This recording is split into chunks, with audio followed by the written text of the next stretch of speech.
So you feel this strongly that you come out here. Have you been part of the group from the very beginning? Yes. So, you know, they've been coming out for years, actually. Yes. Out here. You have? Yes. And did you hear my conversation with these guys? What I was doing was, I was saying, well, what if this works? What if this surge actually does have some positive outlook? You laugh, but have you thought about that? Well, no. Well, the thing is, this is we're going to go on. We're going to go on to victory. But who has yet been able to define what victory is? Well, you just did. You just said it, though. So you define it. You define it. No, I don't think there's any way we can.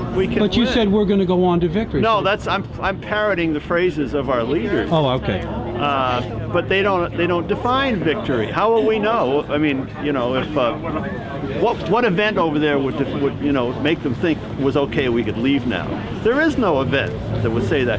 They've invested billions and billions of dollars in infrastructure for putting up our troops over there. We have permanent bases built over there. You know, there's no way that we're ever going to leave.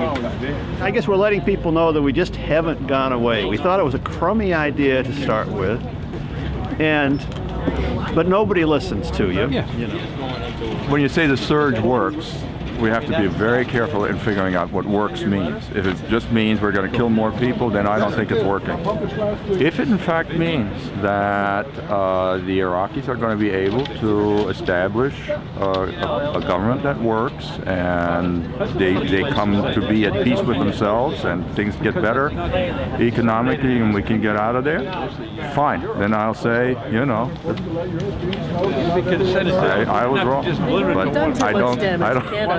I don't think this is going to, I mean, given the history of the last 4 years, chances are not there. Excuse me, but who defines if it works? Yeah. There's no goal for victory. Nobody knows what winning, victory, or this little project working means. But isn't it something to do with security, though? Isn't it just putting some security on the ground? Maybe so, but the president can always say, look, it worked. 6 months from now, I'm out of here. We did our job. It's all theirs now. It worked. Everybody, you happy? He can say whatever he wants, but when someone leaves at some point, it's handed over. Things are not working in the long run. Yeah, I think the question, in a way, when you say if it works, sort of puts it as if there was a very clear distinction between something not working and something working. And that's just not going to be the case. It's going to be a muddle and a mess. And some people say, oh, see, it worked. And other people say, you know, all the dead and all the killed weren't worth anything because we're still in a mess. I think that's where we're going to end up. We're not going to end up with something where everybody says, oh, this is wonderful, we were all wrong, and it worked. I just don't think that's But to pull out and completely just deploy everybody and say, okay, it was a mistake, we're going to give right up, that's it, we're done. We couldn't. We can't just pull up, but we don't need to attack Iran, which is on the board now, and it's always on the board with these people. We're amassing aircraft carriers now in the Gulf to be ready. You don't do that when you're fighting a street fight in Baghdad. So what are they really getting ready for? And maybe in his mind, to move on to the next frontier will make everybody forget about Iraq, because now it's about the oil, which is really in Iran. And if Iran shuts off that oil to China, to Russia, to the rest of the world, we're in a much bigger mess. But he can say, see, you should have listened to me. I had something going here in Iraq. Can you watch Ted? Just a little amusement. I haven't sent this anywhere yet, so we're the trial audience.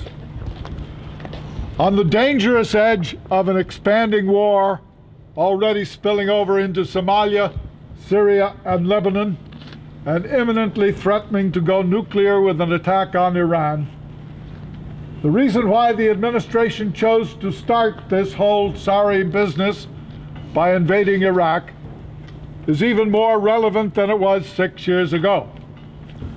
It is not and never has been about weapons of mass destruction, nuclear missiles, biological weapons, ousting a tyrant, introducing democracy, peace and stability to the Middle East, or even oil.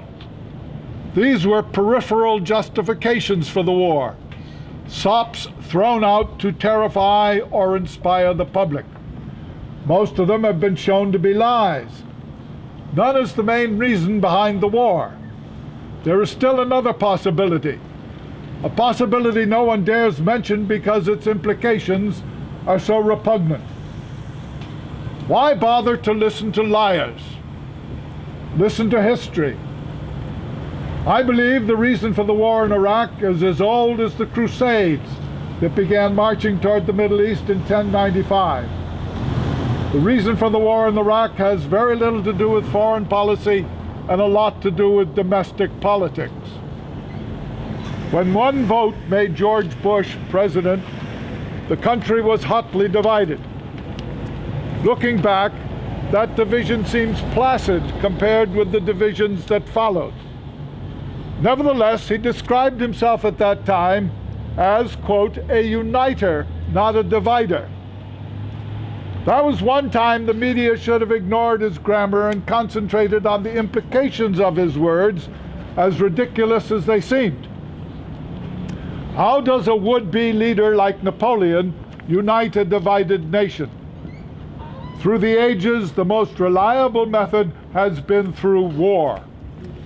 Lead a people into war and they will unite and follow. Leaders have always known this. Many of them have successfully used that knowledge to unite their people by inventing a plausible pretense for invading a non-threatening neighbor, a war of choice. Once committed to that domestic political strategy, it's very hard to reverse course. Passions and fears generated by warmongering rage too deeply. If war is unsuccessful in uniting people, then the solution is to expand that war, escalate the fervor and the fear. The motive remains the same: domestic, not foreign policy.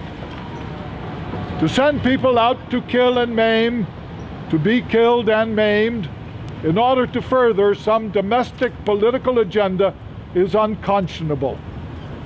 Far from supporting the troops, it cynically manipulates their willingness to serve.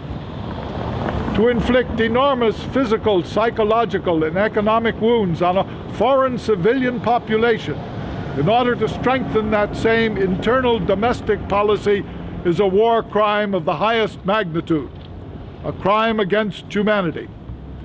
Such criminals should be imprisoned and no longer allowed to run roughshod over international law, human morality, and common decency for their own selfish purposes. Impeachment is long overdue. It's time to consider imprisoning.